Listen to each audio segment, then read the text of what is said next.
ನಾನು ಇವತ್ತವರೆಗೂ ಆ chief minister ವಿಚಾರ ನಾನು ಮಾತಾಡಿಲ್ಲ.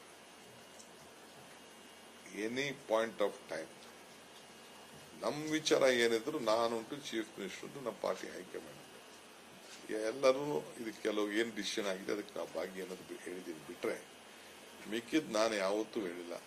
ಖಾಲಿ ಆಯ್ತಾರೆ, ಹಿಡಿತಾರೆ, ಆ ದಲಿತರು ಸಿಗ್ಬೇಕು, ಇನ್ನೊಬ್ರಿಗೆ ಸಿಗ್ಬೇಕು, ಆ ಸುದ್ದಿ ಸಿಗ್ಬೇಕು. ಬೇರೆಯವರು ನನಗೆ ಖಾಲಿ ಮಾಡಿಸಕ್ ಹೊಟ್ಟಿರೋರು ಬೇರೆಯವರು, ದಲಿತರಿಗೆ ಕೊಡ್ಬೇಕು, ಅದು ಕೊಡ್ಬೇಕು. ನಾನು ಅದಕ್ಕೆ ಖಾಲಿ ಆದ್ರೆ ತಾನೇ ಯಾರಿಗಾರು ಕೊಡೋದು. ಎಲ್ಲೂ ಖಾಲಿ ಸುಮ್ಮನೆ ನಾನು ಮಾತಾಡಕ್ ಹೋಗಿಲ್ಲ. ನಾನು ಏನಾರಿದ್ರು ನಾನು ಒಬ್ಬ ಪಕ್ಷದ ಅಧ್ಯಕ್ಷನಾಗಿದ್ದೀನಿ. I know that responsibility. ಈ ಪಾರ್ಟಿನ ಯಾವ ಕಾರಣಕ್ಕೂ ನನ್ನಿಂದ ಡ್ಯಾಮೇಜ್ ಆಗಬಾರ್ದು, ನನ್ನಿಂದ ಶಿಸ್ತು ಉಲ್ಲಂಘನೆ ಆಗಬಾರ್ದು.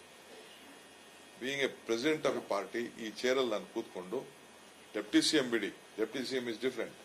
ಬೀಯಿಂಗ್ ಪಕ್ಷದ ಅಧ್ಯಕ್ಷನಾಗಿದ್ಕೊಂಡು ನಾನು ಆ ಸ್ಥಾನಕ್ಕೆ ನಾಳೆ ಬೆಳಗ್ಗೆ ನನಗೆ ಯಾರು ಪಾಯಿಂಟ್ ಔಟ್ ಮಾಡಬಾರ್ದು. ನೀನೊಬ್ಬ ತಂದೆ ಸ್ಥಾನದಲ್ಲಿ ಕೂತ್ಕೊಂಡು ನೀನು ಈ ರೀತಿ ಅನ್ಯಾಯ ಮಾಡ್ತಾ ಇದೆಯಾ, ಈ ಪಕ್ಷ ಕೊಲ್ತಾ ಇದೆಯಾ ಅಂತ ನನಗೆ ಯಾರು ಕಾಮೆಂಟ್ ಮಾಡಬಾರ್ದು ಅಂತೇಳಿ ನಾನು ಬಹಳ ಪೇಷನ್ಸ್ ಇದ್ದೀನಿ ಅಷ್ಟೇ.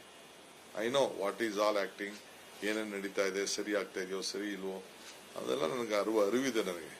ಬಟ್ ನನಗೆ ಪಕ್ಷ, ನಾವು ಕಟ್ಟಿರೋ ಪಕ್ಷ ಇದು, ನಾವು ಬೆಳೆಸಿರೋ ಪಕ್ಷ, ನಾವು ಸ್ಯಾಕ್ರಿಫೈಸ್ ಮಾಡಿರೋ ಪಕ್ಷ.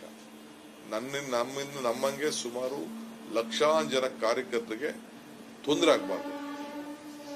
ಅವರೆಲ್ಲ ಸೇರಿ ನಮ್ಮ ಅಧಿಕಾರದಲ್ಲಿ ಕುಣಿಸೋರೆ. ನಮ್ಮ ಸ್ವಾರ್ಥಕ್ಕೋಸ್ಕರ ನನಗೆ ಬ್ಲಾಕ್ ಮೇಲ್ ಮಾಡೋಕ್ಕೂ ಇಂಟ್ರೆಸ್ಟ್ ಇಲ್ಲ, ಪಾರ್ಟಿಗೆ ತೊಂದರೆ ಮಾಡೋಕ್ಕೂ